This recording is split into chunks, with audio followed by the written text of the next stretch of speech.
Men and women are different. That seems like a pretty simple statement to make, right? No, not at all. Not in today's climate. For some reason, when we try to differentiate men and women these days, it seems to be a very problematic thing to do. In today's climate, a lot of people have a problem with saying that we're different. I kind of understand why. Historically, people have tried to say men are better than women.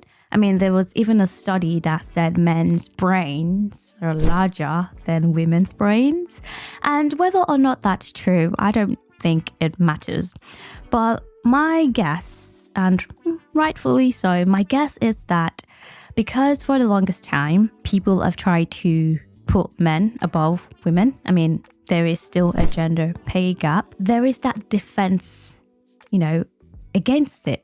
There's that defensive mechanism that women, and not just women, I guess society nowadays, both men and women, but mostly women, have taken up to say, actually, no, there's nothing that differentiates us. What a man can do, a woman can do as well, if not even better. We've tried to not only compete with men, but also surpass them. We want to now be better than men. But competition aside, the gender war aside, it's hard to say these days that this is a trait that only women have, and this is a trait that only men have or are, It's kind of difficult to say that out loud now without being bombarded with a lot of hate comments. But what does the science say? Because, as a science graduate, I always like to think about science in everything that I do. I love psychology. I love neuroscience. That's what this podcast is about. I keep saying podcast. That's what this YouTube channel is about. And I guess you could call it a podcast, whatever. Exclusively on YouTube for now. It's not on Spotify or anything at the moment. That's what this channel is about. Enlightenment. What does the science say? Let's get into it. Prior to this new study that I am going to talk about, what we've known in the past is that women are more likely to experience anxiety and depression compared to men. That is one thing that science has found, the scientific studies have found. Another thing that we know is that men are more likely to have autism and ADHD. And this has something to do with the way our brains built up, the way our immune system is set up, the way our, biology is set up, things like that. So those are two things that has been found from studies relating to biology, diseases, things like that, this versus, men versus women, autism more likely in men versus anxiety in women, which I think I can actually attest to that. I've heard more women say that they have anxiety than men. Depression, I'm not too sure. I think these days you do hear more men saying they're depressed, and maybe it has to do with the fact that nowadays men are speaking up more, might have something to do with that. But anxiety, that one I can attest to. I've seen more anxious women in my life than I've seen anxious men. I don't even think that's a trait that I have seen in any man, really. I don't really see anxiety that as something akin to men, actually, now that I think about it. Yeah, I think that study is pretty correct. I think more women are anxious than men. And I have seen more autistic boys and men than I have seen women. So let's say those two things are correct. Okay, that's fair. Agreeable. However, what makes this study different from what we've heard in the past? Well, I'll tell you. This study used AI. This is where AI is getting so interesting and honestly exciting for me. I know people are scared. I know people are scared of AI, but I think with, artificial intelligence, we can get a lot more precision in our studies and remove biases, which is why I love studies that are starting to use AI now. And this is one of them, which is unprecedented, I think, with scientific studies, So recently, AI discovered in 1,500 adults aged between 20 to 35, they found a few things. They've discovered that the male and female adult brain don't actually overlap. What? Our brains are different? What do you mean? Because this is interesting to me. I would assume And also based on past studies, people have found that our brains are similar. So how much have we missed that AI has picked up just by its precision and lack of bias? That's pretty interesting, right? This AI study is saying our brains don't overlap, but in what sense? I dug into it. Right, so male and female brains are different with no overlap at rest. So when we're just like chilling, we're not thinking about anything. We're not, at a state of anger or stress or any sort of activity. Our brains at rest are different, which is interesting. Have you ever heard men say when they're staring into like the abyss, when they're just staring into thin air, and then their girlfriends are like, well, what are you thinking about? And they're like, nothing. And then we find it so hard to believe because we cannot just sit down and think about nothing. Again, back to the anxiety thing, women being more prone to anxiety.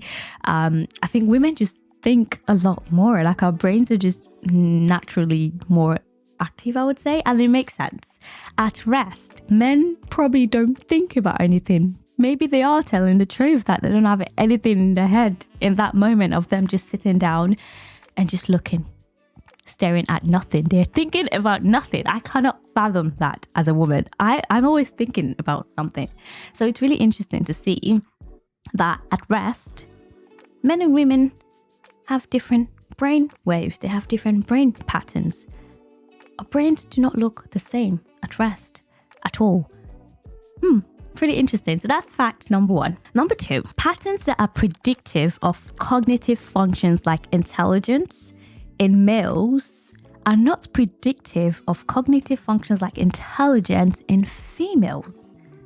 What? And vice versa. So traits like intelligence and I guess emotional, intelligence and IQ, things like that.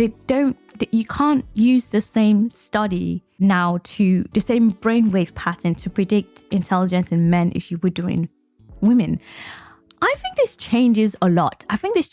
Because it means that now when we do any sort of scientific study or psychological study or maybe even biological studies like the pharma companies now, maybe they now need to look into different drugs for men and women. This is crazy. I think if you think about the application of this, I think it's enormous. If this is actually true, it means that we may in the future have to educate men and women differently as well because our brains are different. Because if we can't predict intelligence using the same brainwave pattern, does that not mean that perhaps we also learn differently and memorize differently and assimilate knowledge differently? Does that mean that drugs will work differently in our bodies, men versus women? Mind-blowing. And I don't know if you get the excitement from my tone. I think this is so interesting because, back in the day, I think they used to do like pharmaceutical studies only on men and then they started doing it on women as well. So we've kind of gotten around that and they started including more like races as well in studies. Before it just used to be like, white men and white women. Now studies are more inclusive of different races, different genders and things like that. But now I think we may have to now separate, in our battle to be inclusive of everyone and be the same and be homogenous and say we're not different, we're all the same. Is this going to be divisive? Are we going to now have to separate men and women in everything that we do? Are we going to have separate classrooms for men versus women, for boys versus girls? Are we going to have separate studies for males versus females? I don't know. I don't know what the real life application of this will be, but I still think it's very fascinating if this AI is, actually precise, if it's correct in its findings. This will change a lot. It will. Okay, let's continue. I'm enjoying this way too much. I kind of feel like a nerd, but this is exciting to me and I hope it is to you as well. Right, so this study went on to say that these findings demonstrate sex differences in the functional organization of the brain. So it seems that not just brainwave patterns relating to intelligence or memory or learning, the functional organization of the brain. So the way our brains work the way different parts of our brains work together perhaps are also different. That all women are from Venus, men are from Mars, or men are from Venus, women are from Mars. I don't know which one it is, but, for time, we've kind of always known that we're different, but we don't like to admit it. Like when you say something to your girls and they completely get it, but then you say it to your male friends and like, why is that a big deal? Why does that upset you? For the longest time, we always say men don't understand women. And perhaps there's a reason why. Perhaps they don't have the capacity to. Maybe it's not their fault. And this is not an insult. It's vice versa. So now that we've kind of established that indeed men and women are different, right? We've acknowledge that we're fine with that. There are some differences between us, and that's okay. I think those differences are also strengths. How else can we interpret this study? Well, I've written a few things down, my take on how it can be applied. I've mentioned, first of all, perhaps men and women should be in different classes or just be taught differently because they assimilate knowledge differently. Or in studies, in pharmaceutical studies, they might need to have different types of drugs for men versus women. But here are a few other things that I think can be applied. That doesn't make sense. Can be taken away from this knowledge. The applicability, the real life applicability of this study. Yeah, so, and this is a debatable one. Gender roles. For the longest time, we don't want to hear about gender roles. Men should go to work maybe, and then women should stay at home and take care of the home, take care of the kids maybe. We don't want to hear that. But perhaps there might be some truth to that. If we are different, biologically and neurologically, doesn't that mean we may enjoy one thing more than the other? There are a lot more women that enjoy homekeeping and taking care of the kids than men do. Perhaps that is a gender thing. Perhaps that is a sex difference that we have. And perhaps we shouldn't crucify men that don't like doing it. When women are, taking care of the kids, being a good mother, it's kind of like a given. It's seen as like a given. And then when men do it, like when we see a man on Instagram, on TikTok, pushing the strollers and taking care of the baby, being like a good dad, people go bonkers for it. People go crazy for it. And then there's that one or two comments in the comment section saying, we shouldn't glorify men for doing the exact same thing women do. I think there's a reason why it's cuter when men do it, because we don't see it often and we don't really see it as a trait or like, a characteristic of men to be that nurturing. Men are seen as masculine and hyper testosterone whereas women are soft and nurturing and caring. So I think there's a reason why we go crazy, because we see things that are stereotypically womanly in men, and we're like, oh my god, that's so crazy. He's being a great dad. He's so sweet and he's so playing with the baby, and he takes care of the child really well. Perhaps it's not something we should condemn for glorifying. Does that make sense? I think, it might just be a sex difference that we just built differently. There's just things that women do better than men and vice versa. There might be things that men do better than women. I'm gonna get under fire for one thing. I think men actually kind of control emotions a little bit more than women.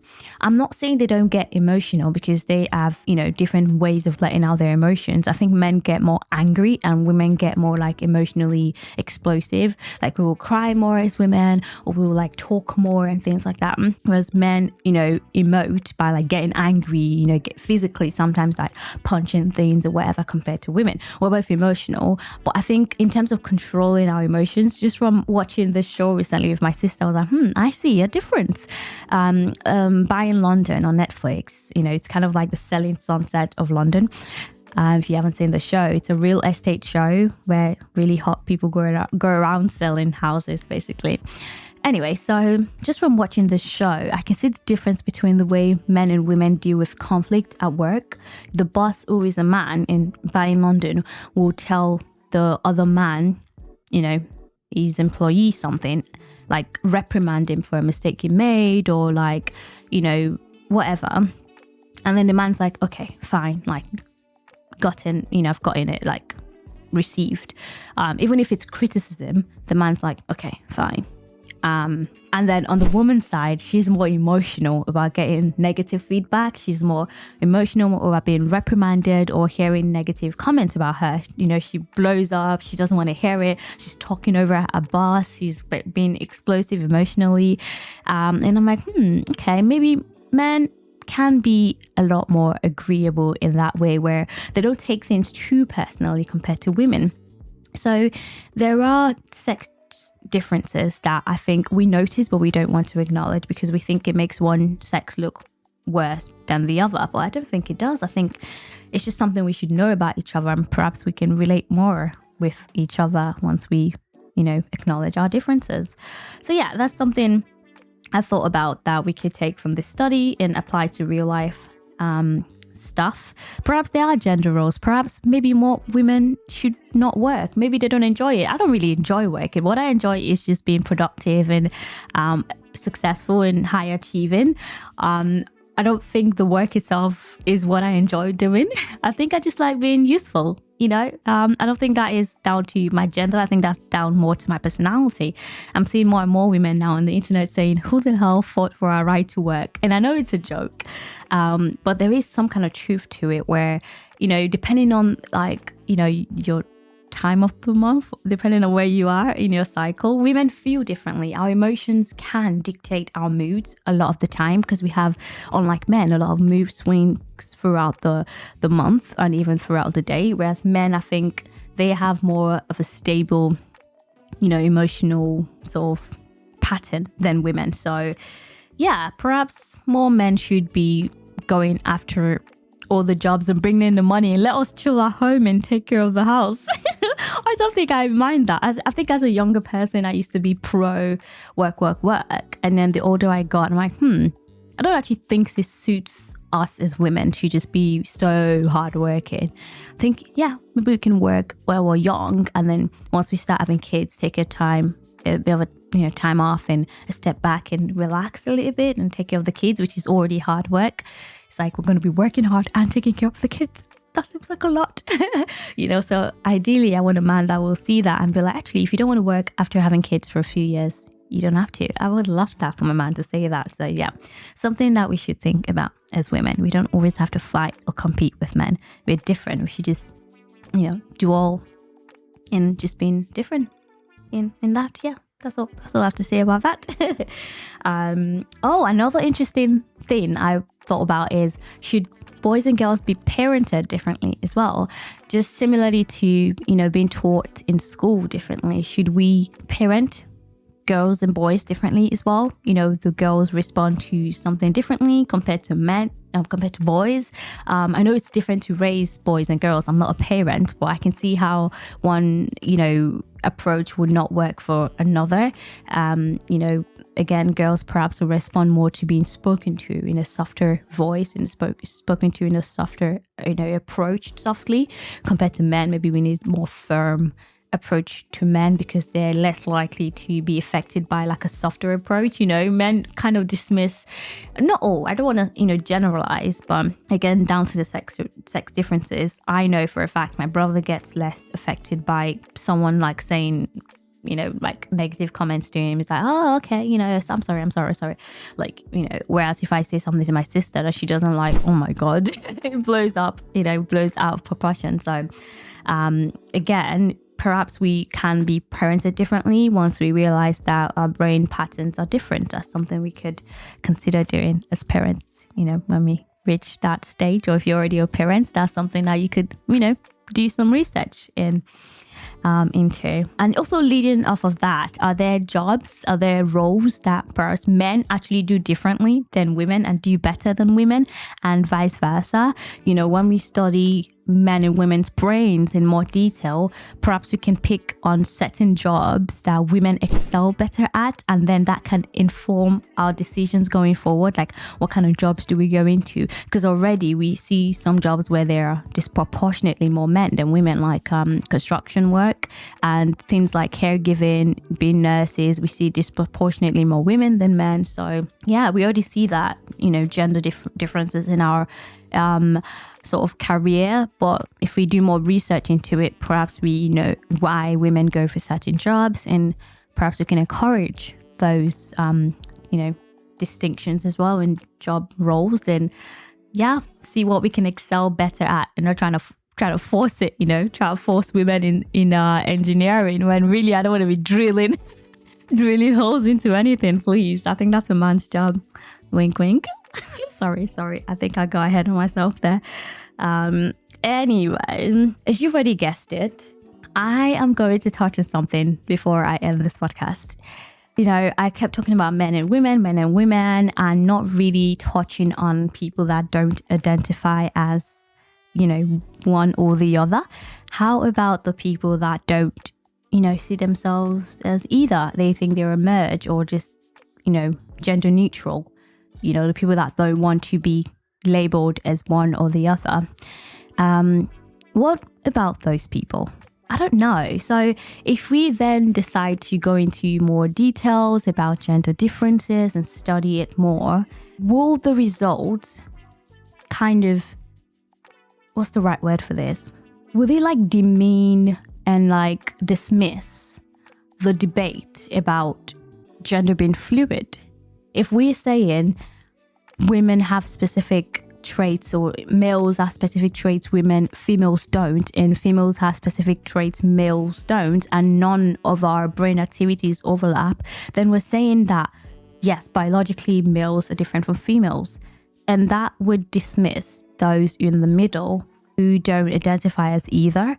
That would basically claim that their claims they have no merit, right? Will that dismiss the gender fluid people? Will that then say, actually, you guys are confused, or you're lying about what you identify as? I think there's going to be repercussions and implications from this study that we should consider.